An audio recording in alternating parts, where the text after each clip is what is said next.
नमस्कार बच्चों, स्वागत है आपका अपने YouTube चैनल देव हिंदी क्लास में। कैसे हैं सभी? उम्मीद है सभी स्वस्थ होंगे, सभी मस्त होंगे। और इसी कामना के साथ आज का हमारा एक और नया टॉपिक जिसका नाम है अयोगवाह। आज हम पढ़ेंगे अयोगवाह। जी हाँ, आज हम अयोगवाह के बारे में जानेंगे। अयोगवाह होते क्या हैं, किन्हें अयोगवाह कहते हैं और अयोगवाह है क्या। सबसे पहले तो हम ये जानेंगे कि अयोगवाह है क्या। ठीक है, सबसे पहले यही जानते हैं कि अयोगवाह है क्या। ठीक है, आइए तो जानते हैं अयोगवाह के बारे में, जानते हैं कि अयोगवाह है क्या। आप ऐसे इसको याद रख सकते हैं, अयोगवाह की परिभाषा आप ऐसे याद रख सकते हैं कि मैं जैसे यहाँ पे लिख दे रहा हूँ, आप इस तरीके से याद कर सकते हैं। आप इसको ये कह सकते हैं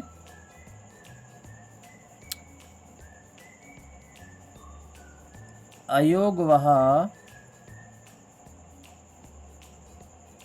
ऐसे वर्ण हैं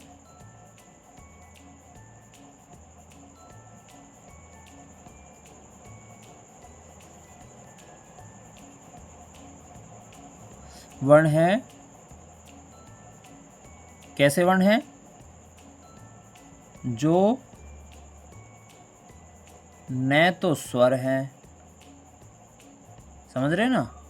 अयोगवाह न तो स्वर हैं और न ही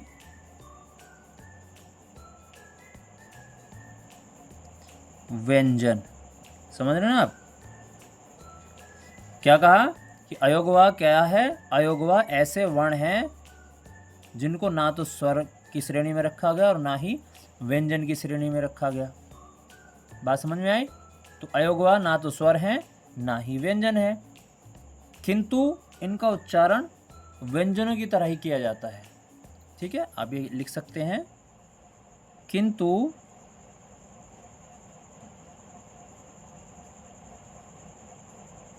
इनका उच्चारण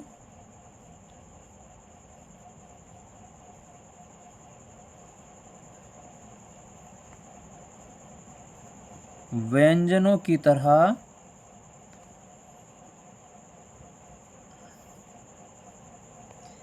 किया जाता है। बात समझ में आई? तो आप कह सकते हैं कि अयोगवाह ना तो क्या होते हैं, स्वर होते हैं, और ना ही जो है हमारे व्यंजन होते हैं। ठीक है, किंतु इनका उच्चारण व्यंजनों की तरह किया जाता है। ठीक है, अब ये कौन कौन से होते हैं उसकी जानकारी देखते हैं कि किन्हें हम अयोगवाह कहते हैं। ठीक है, तो अयोगवाह जो है वो 3 होते हैं भाई। कौन से होते हैं अयोगवाह? 3 होते हैं। आइए जानते हैं। अयोगवाह जो है वो 3 हैं। कौन कौन से हैं उन्हें हम यहाँ देखेंगे। ध्यान से देखना, आसानी से समझ में आ जाएगा। ठीक है, सबसे पहला है हमारा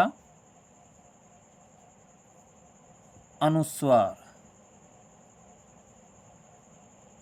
अब ये अनुस्वार क्या है? सबसे पहले हम इसका चिन्ह देख लेते हैं। अनुस्वार का जो चिन्ह होता है, ये जो बिंदी है ये अनुस्वार का चिन्ह है। अब अनुस्वार को पहचान क्या होती है, कैसे हम याद रखें कि अनुस्वार क्या है? सबसे पहले हम इसकी परिभाषा लिख लेते हैं। ठीक है, अनुस्वार की परिभाषा लिख लेते हैं। परिभाषा क्या कह रही है?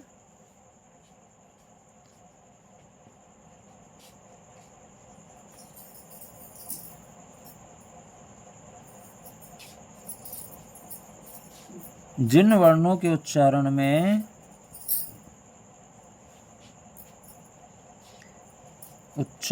यानी कि बोलते समय या बोलने में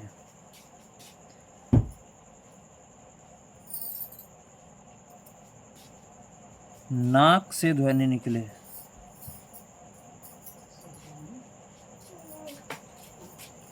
जिन वर्णों के उच्चारण में नाक से ध्वनि निकले, यानी कि अनुस्वार ऐसे वर्ण हैं जिनका उच्चारण करते समय इनकी जो श्वास ध्वनि है वो नाक से निकलती है, यानी कि ऐसा प्रतीत होता है जैसे हम नाक से बोल रहे हो, है ना। और इसका जो चिन्ह है ये बिंदी है, ठीक है। कैसे?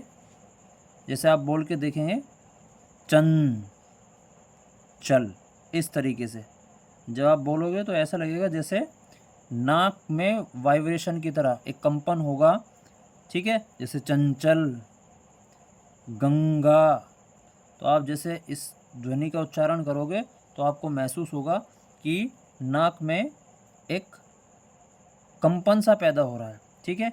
इसलिए इसको क्या कहते हैं? अनुस्वार कहते हैं। बात समझ में आई? दूसरा देखिए, दूसरा है अनुनासिक।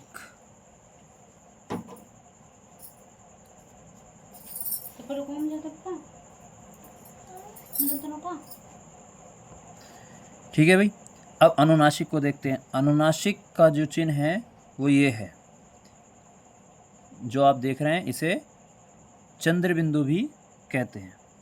अब किन्हें कहते हैं अनुनासिक, वो देख लीजिएगा। अनुनासिक जो है आप इस तरीके से याद रख सकते हैं कि जिन वर्णों के उच्चारण में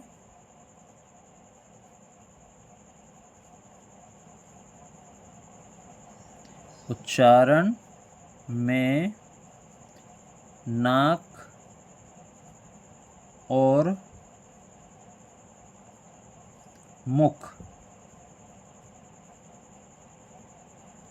मुख दोनों से ध्वनि बाहर निकलती है, ठीक है। नाक और मुख दोनों से ध्वनि बाहर निकलती है,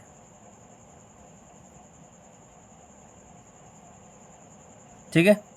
यानी कि अनुनासिक में नाक और मुख दोनों से जो श्वास वायु है वो दोनों से बाहर निकलती हुई महसूस होती है, प्रतीत होती है। ऐसा लगता है जैसे नाक और मुख जो है वो दोनों का ही संगम हो, यानी कि दोनों को एक साथ मिक्स करके यानी कि बोला गया। कैसे? जैसे आप उदाहरण ले लीजिएगा, हम कैसे आँख, अब ये आँख लिखा हुआ है आँख, लेकिन जैसे ही चंद्र बिंदु बना आँख, ठीक है। दांत, अब ये दांत है, दांत आदि। इस तरीके से हम अनुस्वार की पहचान रखते हैं कि इसमें नाक और मुख से जो है वो ध्वनि बाहर निकलती है और अनुस्वार में केवल नाक से ध्वनि बाहर निकलती है। और इनकी पहचान क्या कराएंगे? हमारे शब्द कराएंगे।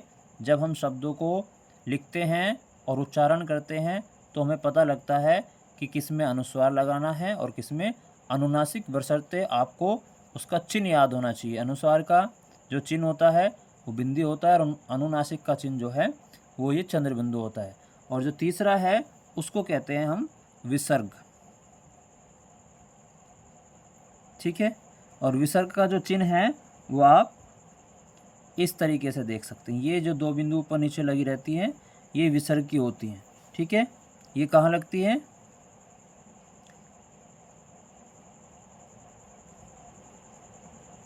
शब्द के बाद में,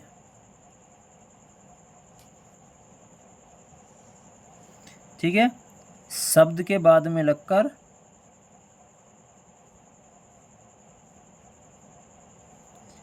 है के, किसके? है के रूप में, है के रूप में उच्चारित होती है, ठीक है। यानी कि विसर्ग जो है वो शब्द के बाद लगते हैं और बाद में लगकर है के रूप में उच्चारित होते हैं, ठीक है। कैसे? जैसे आप देख सकते हैं लिखा अतः, तो है की ध्वनि जो है बाद में आपको सुनाई देगी, प्रातः, ठीक है। इस तरीके से आदि। तो ये थे हमारे अयोगभाव, अनुस्वार, अनुनासिक और विसर्ग, और इनसे हमें पता लगता है कि किस में अनुस्वार लगेगा, कौन अनुनासिक है और कौन विसर्ग है। वो हम शब्दों को जब उच्चारित करते हैं तब हम देखते हैं कि किस में अनुस्वार लगना है और किस में अनुनासिक लगना है। ठीक है, तो कैसी लगी जानकारी? अगर वीडियो पसंद आई हो तो वीडियो को लाइक, सब्सक्राइब और चैनल को शेयर करें और एक प्यारा सा कमेंट करें। राधे राधे।